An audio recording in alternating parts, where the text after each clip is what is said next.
Has it ever happened to you when something really hard gets a lot harder? That's what the tribes of Ephraim and Manasseh were facing. Joshua chapter 17.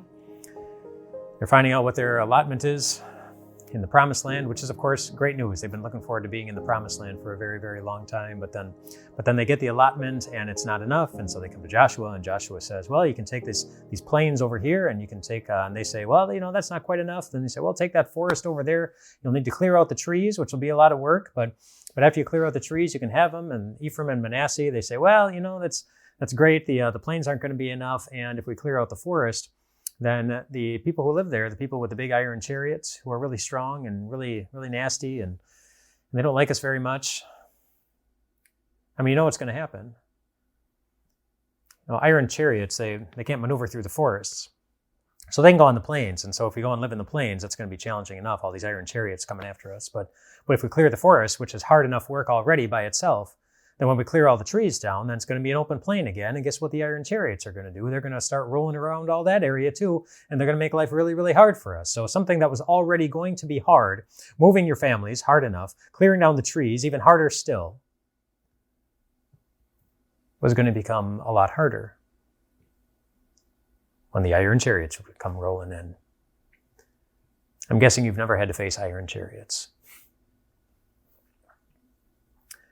But I bet that some of you have had the experience that life can sometimes be really hard. Like where you are at what you think is your breaking point, like one more thing. And you don't think you're going to make it, but then the one more thing happens, and sometimes it's not one more thing, it's 6 more things, 17 more things. And they just keep coming. Bad news after bad news after bad news, challenge after challenge after challenge. Heartache after heartache after heartache.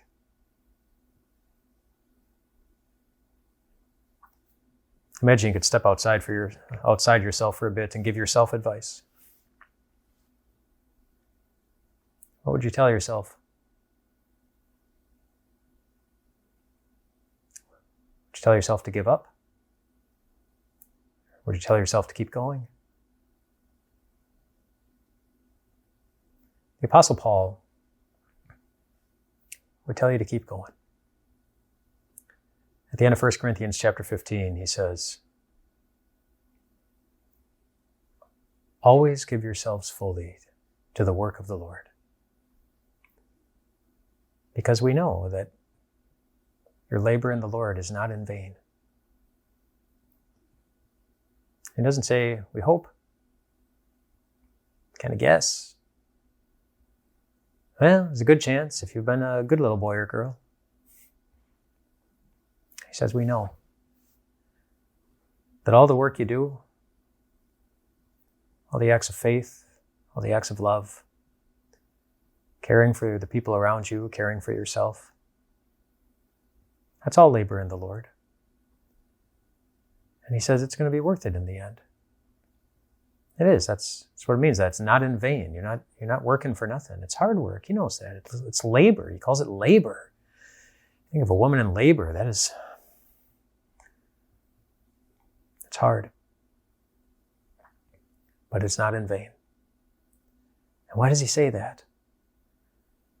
Well, God's promise is behind it. But it's God's promise that's behind it. 1 Corinthians 15, remember the context. So he's at the end of 1 Corinthians 15 there, verse 58, I think it is. And then 50-some verses before that, you know what he's talking about? The fact that your God beat death. The fact that our God is stronger than death. I mean, death is a big enemy. Death sucks the wind out of our sails so quickly.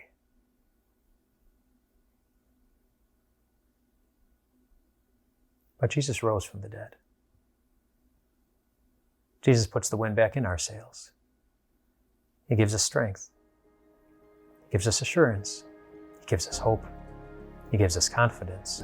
And do you know how hard you needed to work in order for all those things to happen?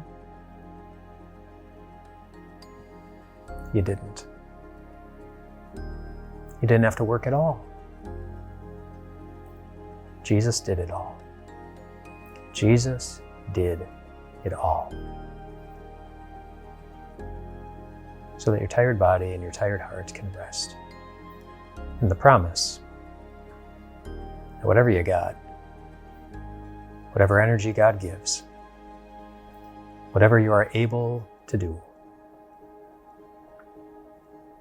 it will be enough. God makes sure of it. Your labor in the Lord is not in vain.